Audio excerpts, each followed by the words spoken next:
I'm Mason Powell, and it's nice to meet you guys. Thanks for talking with me. No doubt, man. No doubt. So Root Tulsa is back with another At a Distance, and I'm here with Dr. View and Dialtone, who are both involved with Fire in Little Africa, a multimedia hip-hop project inspired by the resilience of Black Wall Street. So could both of you guys just introduce yourselves real quickly? Go ahead, Tone. My name is Antonio. I go by Dialtone. I'm a visual artist and musician from Tulsa, Oklahoma. Yeah, that's me. Awesome.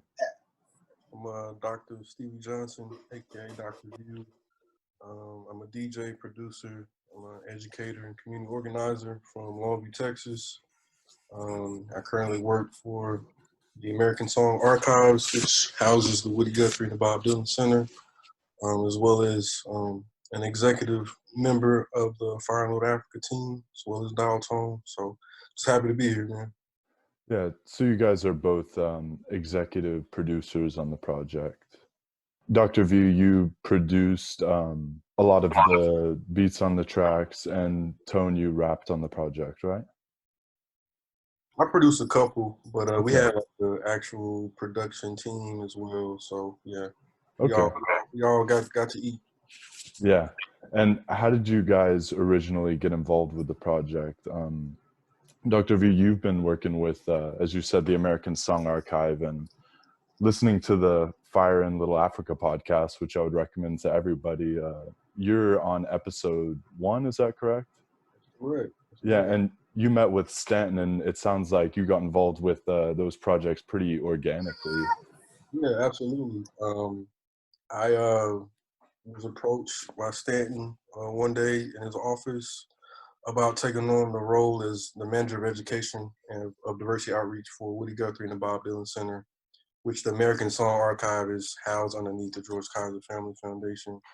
And I just had questions about like, hey, you know, what you all doing in commemoration of Black Wall Street.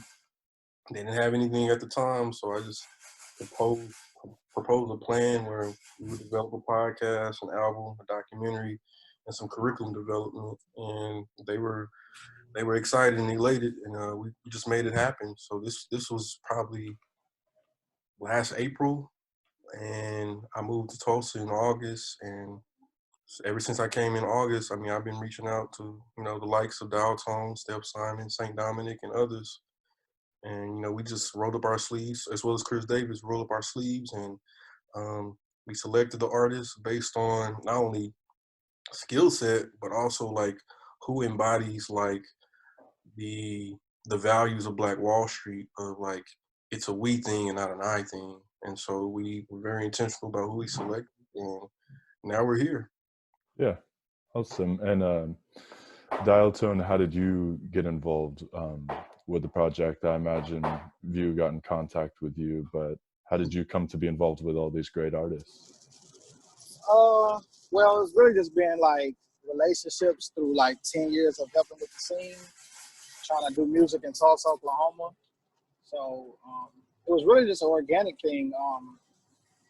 I honestly was surprised when they asked me, not surprised, but I was happy when they asked me to be like on the executive team, because it's a lot of talented artists, you know. So I was like, okay, I'm with that, you know. And like I said, it just turned out to be one of like those historic projects like we planned it. Yeah, I think for me, just to add on to that, is like I understood me coming into Tulsa, not being from here, that I had a responsibility to like let the artists know, and primarily like Steph and Dialtone specifically, like how serious I was about this project and how I didn't want to necessarily take away from what they've already established, but more so enhance it and allow them the freedom and the creativity to do what they've been doing for 10 plus years. So literally, like, I know he's been humble about it, but like I remember vividly, like, yo, I'm about to come to Broken Arrow today, pull up to your crib and talk about this, because I understood the magnitude. And he was the whole time, like Dialtone was like, bro, you ain't gotta do all that. You ain't gotta come to Broken Arrow. I'm like, look, man, I have to let you all know how serious I am. So if you come the way out here, man, you serious. That's how I felt. Like he pulled right up to the front door, like, and like I was like, it's a real thing from there. Like yeah. And so what, Dialtone, can you talk about the rap scene in Tulsa, you know, where it currently stands, what it was like before this project, and really how the scene here might be different and what it needs to survive and thrive? The scene in Tulsa, honestly, is one of the best scenes in the world, if not the best. From like a do-it-yourself standpoint, it was really like seeing like a city go from like not having any resources for, you know, rap music, period, like, or hip hop, to going into like, just going into being a city that, you know, supports their hip hop scene and embracing it.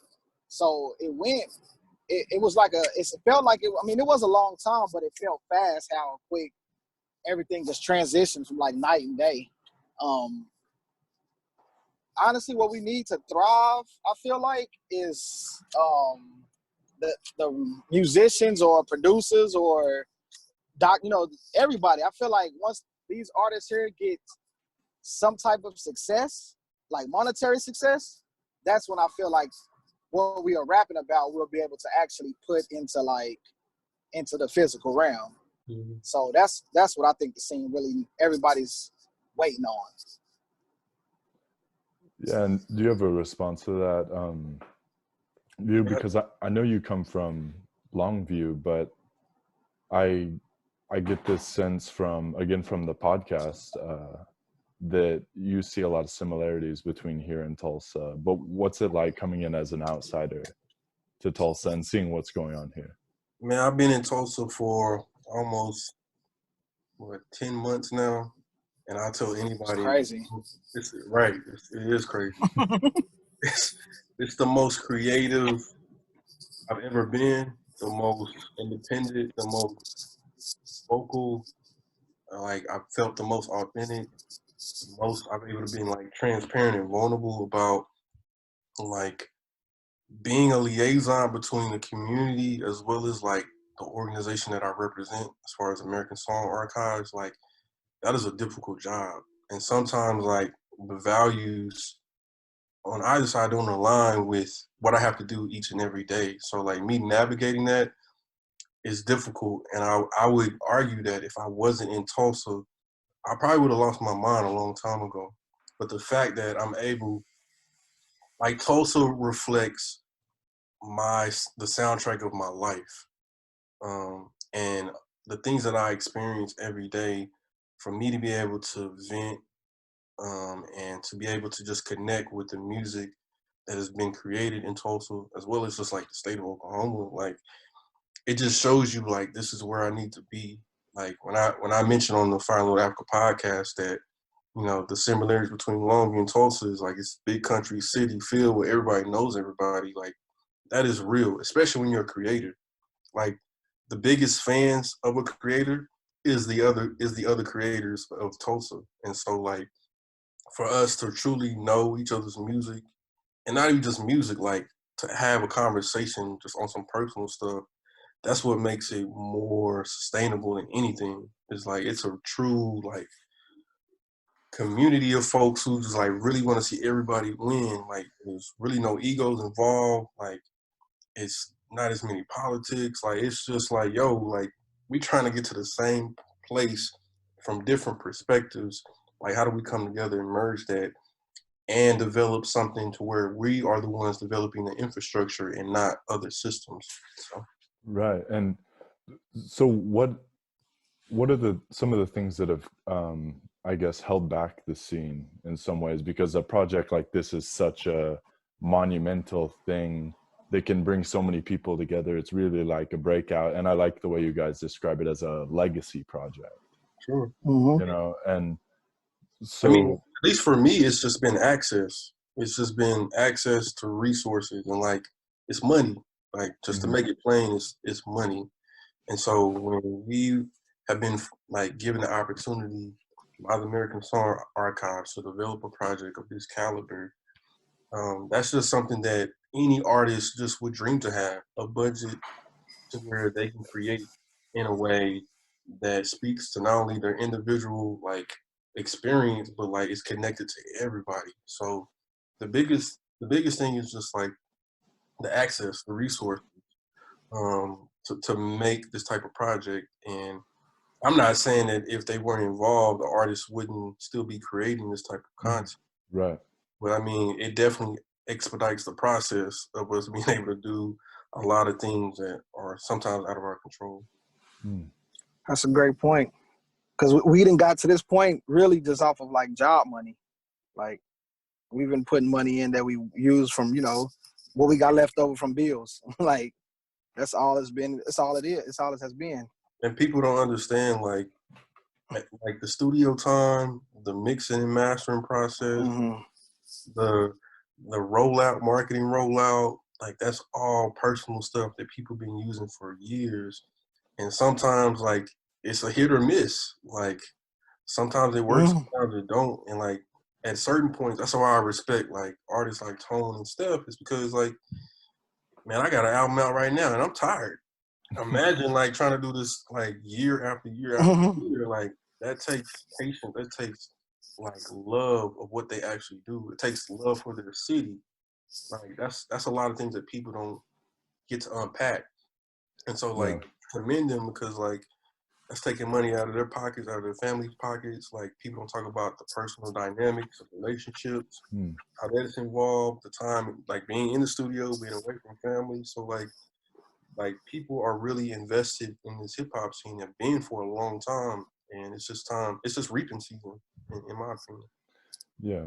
And what about the shape of this also as a social project, and the importance of Black voices telling the story of Black Wall Street and Greenwood? Because, I mean, that's something that's really organic about it as well, as not just, not just having a historian tell this to people or a teacher in a classroom, which hasn't always happened, but I would argue Dialtone and Steph, St. Dom, other artists part of the project, Yilla, they're all historians.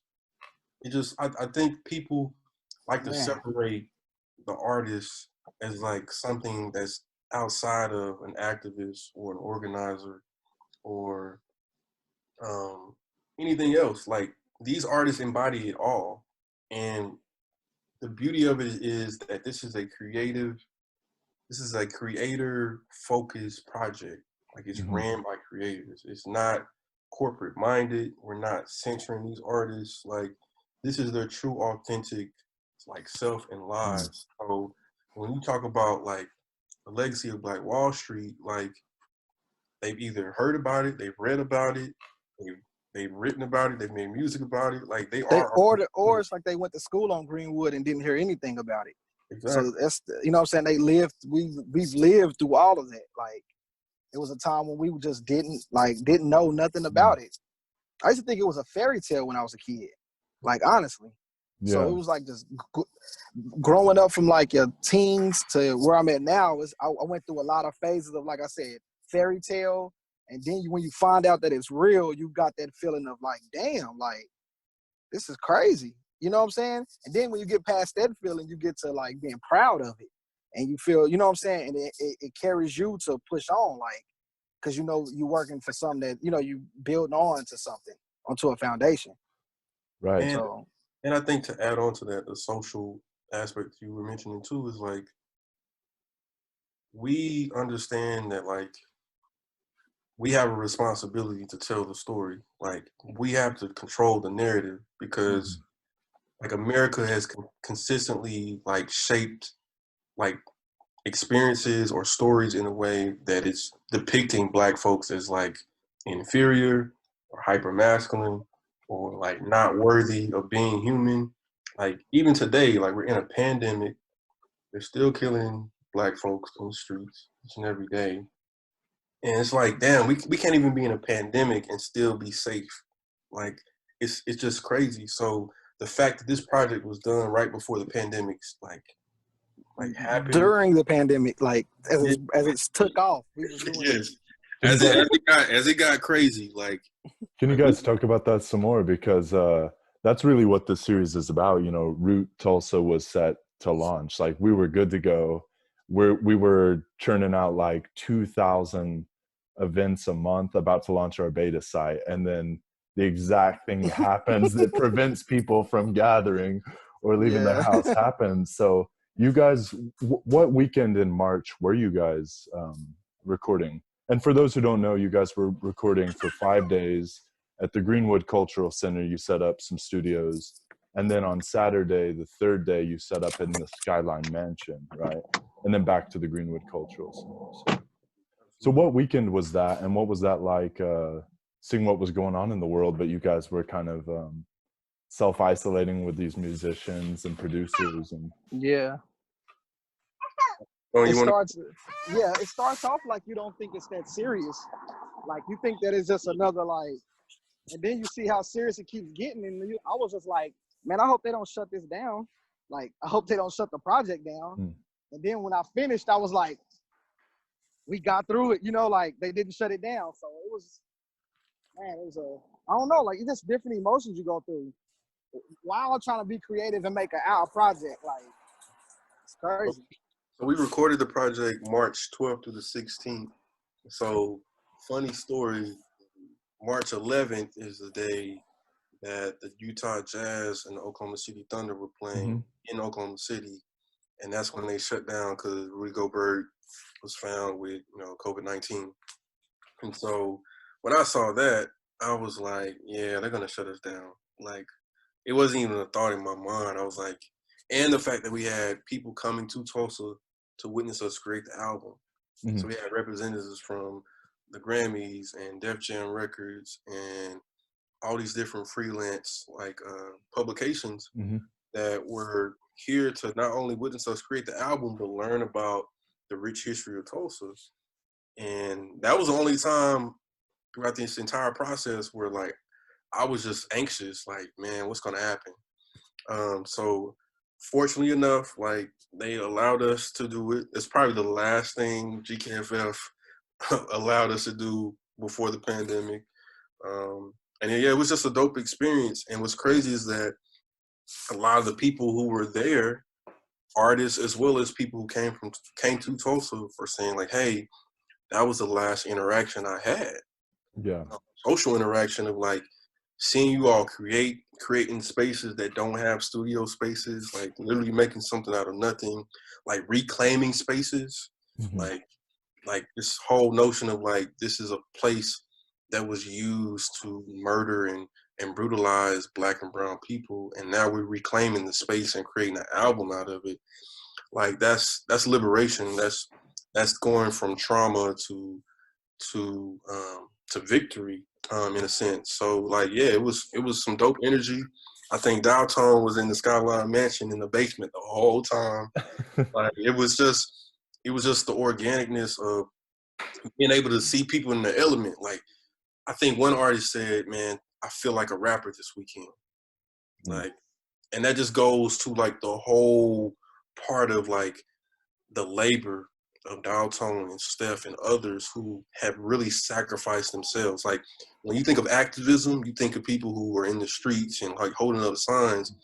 Activism is like, no, I see the long-term goal and I'm willing to put myself on the line and sacrifice. Like Skyline Mansion, Final Little Africa Weekend was a testament of the sacrifices artists like Dialtone and Steph made for us to even have this. So like, it was way bigger than the music. It's even bigger than the project. It's like we're literally building community, and it's like at this point, it's undeniable like how powerful the creative community is in Tulsa, and people have to respect that. Yeah. What you say, we saving Black humanity? Yeah, absolutely. Like That's right. we're not making music. We're not making an album just to say like, oh, we did this for Black Wall Street. Like when people truly understand the rich history that the Black dollar was circulating 19 times before it actually got out the community, the fact that they built it back up 14 years after the massacre, the fact, and they built it bigger and better. The fact that, you know, A.J. Smitherman wrote a poem while the massacre was happening to document these things. Like, this is oral history. This is people who sacrifice for us to even be able to talk about this stuff. A lot of people who fled Tulsa, or people who don't, the fact that Dialtone and Steph didn't know about it was because people were afraid to talk about it. And at one point, I had to turn the switch to say, like, because of their silence, we are able to speak out. Because if they were being vocal, they probably would have been killed. So, like, It's crazy. people have to, like, really understand, like, the intentionality that we're taking with this project. Like, everything matters. Like, even the recording studios were named after shops and businesses that were open during the Black Wall Street. Like, everything was intentional. So, yeah, man, like, this is a legacy project. We are trying to save Black humanity, and I know that's kind of cliche, but when I say save, it's more so like, how do we provide hope in a world where they don't see it?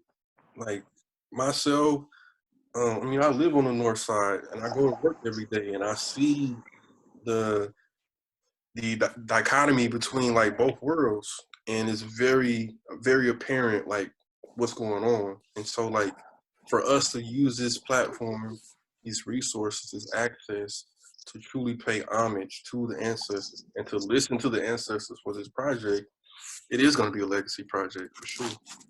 Yeah, that's great. And to talk about the art that both of you do individually, Dialtone, your album Oasis came out late last year, right? And it's been getting some pretty positive reactions. And I just listened to Girl Girl, which Thanks, man. Yeah, and I would call that a quarantine bop. That just exactly, man. It's a quarantine bop.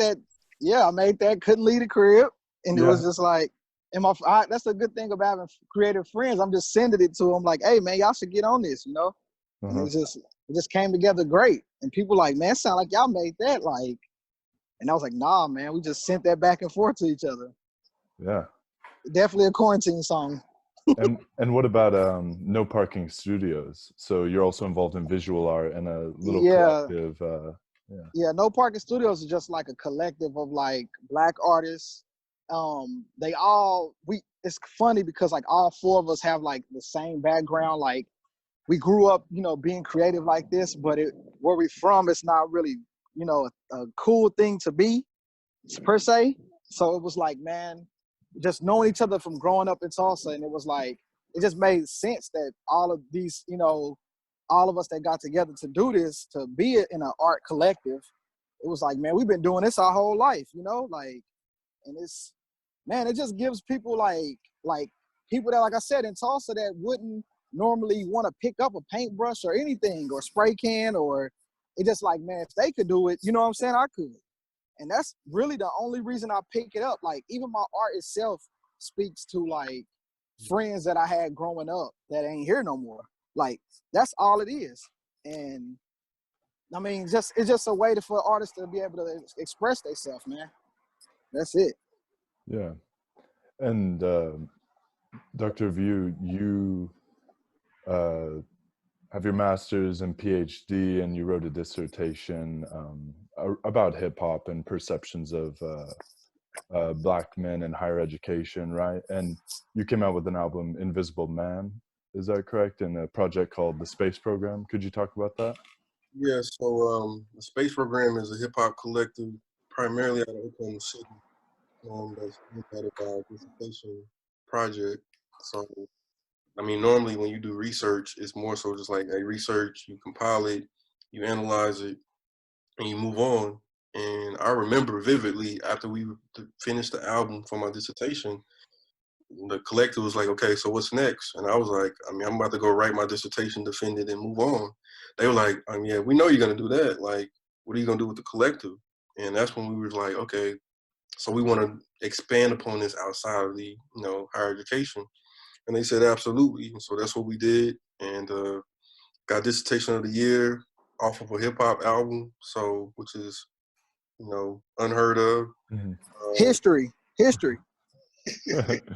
So, and so, like, Invisible Man is was actually came out of a social experiment for Fire in Little Africa.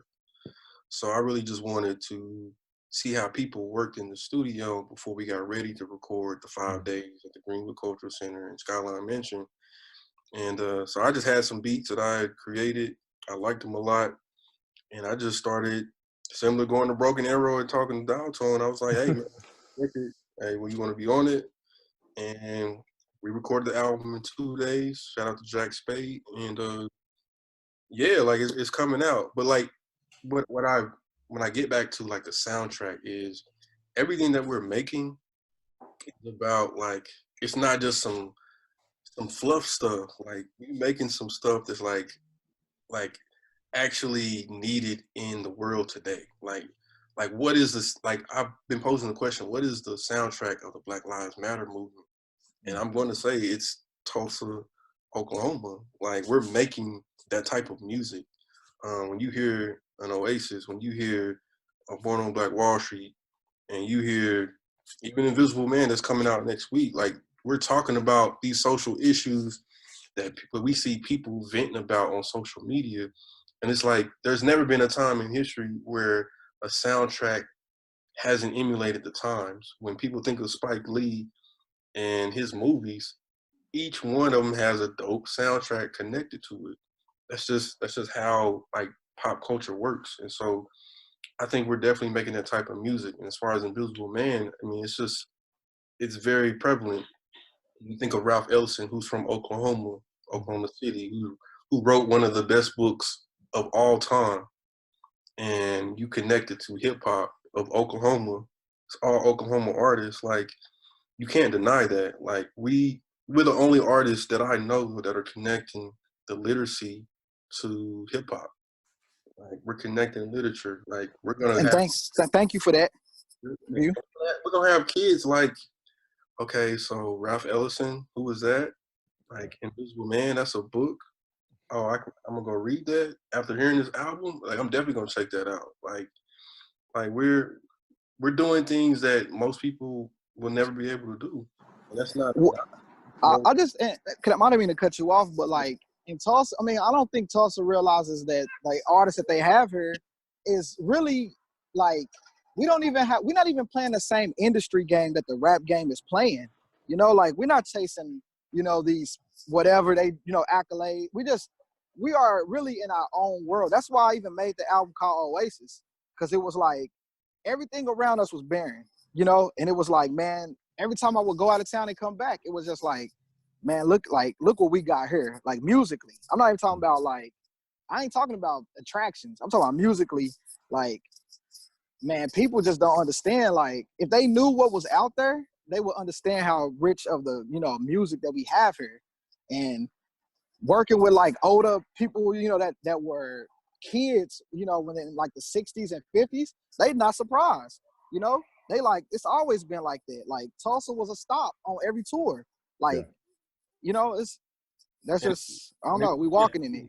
and if we're being honest, the West Coast gotta thank Tulsa. They just have to, because I mean, when you got Gap Band, Uncle Charlie going out to the West Coast, they changed the whole sound out there. That's Tulsa. Like, yeah, G-Funk was built off Tulsa sound, man. So like it's like we are doing exactly what we are reclaiming like our space in hip hop. That's what it is, and we're doing it on our own terms. Like the fact that a majority of these artists are independent savvy, they know their rights. They know they not even just they know their rights. They know who they are as an artist. They know their identity. And when you know that, can't nobody take advantage of you. Like that's the beauty of the Tulsa hip hop scene. Like people know their value, their worth. And you got a first verse, selling $30 records or CDs. Like that's Nowhere not in the world you could do that. yeah, like that's some hustle type stuff. So this is truly like a different scene, and I'm just honored to be able to be part of it. And you guys have made me think of two questions. So I guess the first would be more for you, View, and that's back to that idea of social change through art and those archives we have in Tulsa now, the Dillon archives, the Woody Guthrie archives in Center. And I mean, their music is exemplary of art that talks about the times, that talks about the people that they're living with, and the injustices, I guess, and what needs to change. And do you see this project, maybe this is a silly question, but being a reflection of that kind of music, that kind of message? Absolutely. I mean, if your music is not doing anything, you're really not making music, in my opinion. Yeah. You're just in the studio, taking up space. But yeah, like the crazy thing is, like when I got the job, I didn't understand the connection at all between Woody and Bob and this potential project. But I heard the name Woody, I heard Bob, and was like, okay, started like reading and understanding. I was like, okay, I see the themes thematically. I can see how these things are connected. And so yeah, absolutely. Like this is the new like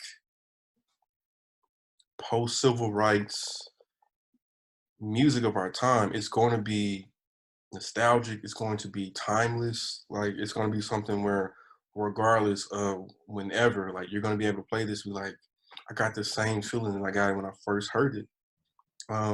And also, I want to add, like, part of the social activism of this is like the accessibility that we have with the artists.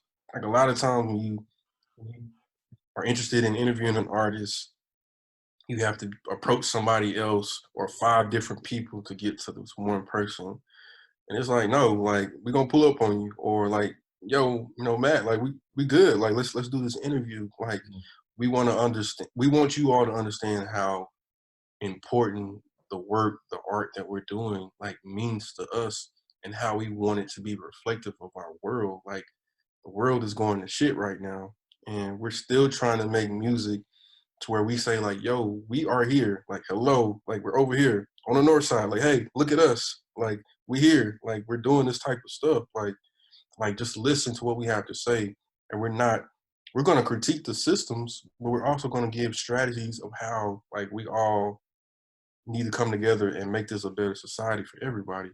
But to answer your question, absolutely, like it's definitely there. And more than anything, I think it's going to be more powerful than ever because of everything that's happening in society. Yeah, and to kind of segue off that, the education and the curriculum is such an important part of this project also, and we haven't touched on that. You have a song and a video called Curriculum about navigating that university life and what that experience is like. So how do you think this album, but also the podcast, the documentary, all aspects of this are going to educate people and hopefully enter classrooms, not just in Tulsa, on all levels of education, but all across America and possibly even the world? So you got anything? Can you repeat that for me? I was talking to them about to get my hair cut, y'all. I'm sorry. No worries. Doing it all. No, just how have you guys approached this project, not just with the album, but with the curriculum and the importance of education, educating people about the history, about the present, and yeah. I think the best thing that the artist did, honestly, was making it cool, because sometimes, when you're trying to learn, it's not cool, it's not fun, it's not. So with the music, as a musician, I feel like I just got to make sure it's not corny, man. Like, because kids don't want to deal with nothing that's, not cool. Yeah. So that was my approach, really. Yeah. And being involved in this project, what's something that you guys learned about Black Wall Street or about the Greenwood race massacre that you didn't know before? How do you feel like this project brought you guys closer to that? I felt like I didn't know that they had built it back up, bigger and stronger than it was. And that's not a story that's really told. I mean, the whole story isn't told, but especially that, like, I didn't know that, and I feel like really it, honestly, like, I feel like it brought the artists closer. Like we all really just on the same purpose. Like, it makes you look at somebody that's next to you, it makes you look at them like your brother, you don't look at them like just, a person or another MC or an artist. You just look at them like it's deeper than that. So, and that goes back to our scene. Like a lot of scenes don't have that camaraderie like that, you know, like where everybody feels like they can help another person's success by doing what they supposed to be doing. Like it's just not like that nowhere, man. And that's the beautiful thing about a small city. So I'm gonna answer that question, but I'm also gonna go back to the one you just asked about the curriculum in the podcast. So Okay, sure. we're working with the Tri-City Collective, which is an activist educator collective. Some of them are actually educators within like Tulsa public schools. To make the album, we're going to and they're going to create the curriculum from kindergarten all the way up to higher education. And part of that is like bringing in Black literature that is probably never taught in these schools. Kind of like the 1619 project released maybe earlier or last year. But essentially, like we're taking themes and units from the album and having discussions, lesson plans, which I think is going to be really dope. Not only for Tulsa public schools, but the state and national level. But to answer your question, like the curriculum, the podcast, the documentary, the album, those are all 4 different and unique ways of collecting, of learning content. So like we understand like not everybody's gonna pick up a book. More than likely people will listen to an album before they do anything else. But maybe they'll watch a documentary or they'll listen to a podcast and be like, okay, now I'm interested. Like, let me get more information. So like we're trying to meet people where they're at. Like we know like with Black Wall Street, we got people who are, you know, who got years on us that like still read newspapers or like we have to go knock on their doors and like make sure that they're good. Like we understand the magnitude of what it takes to organize. Like this album is a community organizing project, and we understand like all those different like layers to it. But 2 things that I didn't know that I just found out when me and Dialtone and some other people went to University of Tulsa.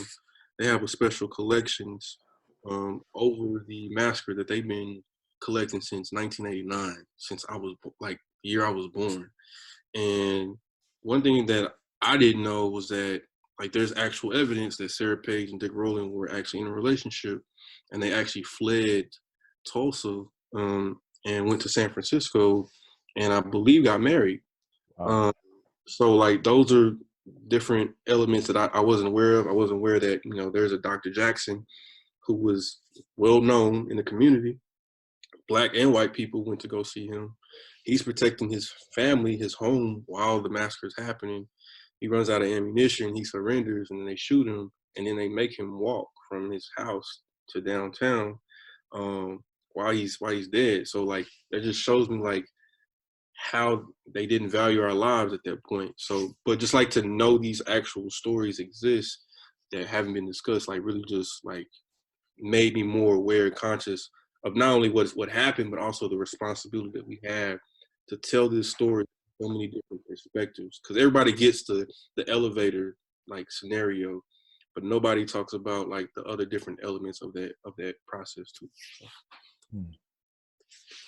Yeah, and talk about you guys had a show, a showcase of rappers in the Skyline Mansion right before COVID hit. Wasn't there a performance there, a showcase? Did you guys organize that? That's what Steph's show you're talking about. Yeah. That's our show. That was our show. Yeah. And so and so what can people look forward to after the lockdown finally ends? You know, you guys got some programming plans, some shows, anything lined up right now, or it's just too soon to know? For me, I'll say for me personally, it's just too early to know. I mean, the main thing was coming was the festival that we have every year, the World Culture Music Festival. That was coming up at the end of May, but we're trying to push that back. And man, I just hope that we can do shows again, man. That's the backbone of being a musician. So it's like I'm not even a fan of virtual shows. So I don't know, man. We don't have anything lined up just yet, though. Yeah, we just Woody's house installation where Oh yeah. Steph, First Verse, St. Dominic all participated. It was sponsored by the Woody Guthrie Center. So that's on YouTube. So before the pandemic, we had First Friday event, and we did our first Woody's House. It was all hip hop. Mhm. Talk about them record numbers too, though. Oh yeah, I mean, it was over. I think they said over 400 people who came in and out of the center, which is something that they haven't seen in a while. So it was just dope to see how people were embracing hip hop, primarily in a space that's like focused for folk music. But people came and supported. We did Woody's House kind of is equated to like a tiny desk, except we added like an interview segment for each artist. So they would perform for like 10 minutes and then interview for 10 minutes. So that's out, readily available. I'm currently doing an Invisible Man series. It's all virtual, where we're exploring the space program, Fire in Little Africa. Next Wednesday, we're actually doing an album listening session where I'm just going to share my screen and play the whole album and provide lyrics. And so it's literally just going to be an experience where they just get to read it as if it's a book. But yeah, it's a whole series, 6 weeks. So I see like artists being very creative even during the pandemic. Like you see like Dialtone going back and forth with artists like making music still. So I think we're just kind of gauging. I don't think we're putting ourselves in danger by any means, but we are trying to find. I think it's more so like a test of like how creative we really can be. Like It is that. It is. That was me. Oh yeah, we just rolling with the punches, and it's just it's nothing similar to being black and being in poverty. Like shit happens, and you observe it, and you find ways to be creative, and then you do it. And so you may not see it now, but it's gonna be eventually. It's gonna be some dope stuff that you see. And that's exactly the kind of content that now during this crisis we're going to have on the temporary Root Tulsa website. So I'll talk with you guys about that and definitely get those projects up now. And then after, when people can finally leave their houses and gather, we'll get the shows up there. We'll get anything the American Song Archive or this project does. We're putting it out there. I actually had the Woody's House uploaded on our old site before. Man, I appreciate that. But yeah. So I guess my last question, I like to end these asking people what they miss most about Tulsa, whether it's a certain restaurant or a place you like to go have a drink with your friends. What do you guys miss most? And what are you going to do first, I guess, when this is over? Okay. They actually both say the same thing for me. I'm going to go to Vintage Wine Bar. That is my spot, man. And it's like, they like, we're doing curbside. I'm like, it's not the same. Yeah. So that's what I miss, and that's the first place I'm going, man. You know what's funny? I interviewed Jake Miller for one of these, the brewer over at Heirloom, and he said that the first thing he's going to do is go to Vintage. See? And then actually this weekend I'm interviewing Colin Sato, who's the cook over there, the chef. So they had just got food too, like when I man. Yeah. Bruh. It's good stuff. And for me, it's gonna be my engineer studio. Jack Spade, who's helping out with Fire Over Africa, but also help with Invisible Man. Like I ain't been able to go to the studio since the pandemic, so I'm just ready to get back to just being able to create, and not necessarily create like away from people. Like I just love the experience of being in the same space and just bouncing off ideas and just like being present in the moment. Like that's the first place I'm going. Like no question. Yeah. Well, thanks to both of you. This has been great. All of this stuff is exciting. I'm looking forward to hearing the album. 2021 seems like too far away to wait. But it's coming. It's coming. We almost in June. Yeah, but you guys have content that's coming out pretty regularly, so people have stuff to hold them over. Right. Anything else you guys want to add before we sign off? Man, just shout out to the executive team, Steph Simon, Tone, St. Dom, Chris Davis, Jackson, as well as Woody Guthrie, Bob Dylan Center, as well as the Tulsa Rap Scene too, for their support. So that's all I got. Okay. I just want to say, shout out all the artists in the city, man. Y'all keep doing it. It's not for no reason. Yeah. All right, guys. Thanks to both of you. Stay safe out there. All And right. hopefully I'll see you on the other side of this. All right. All right. Thanks. Bye. Yeah.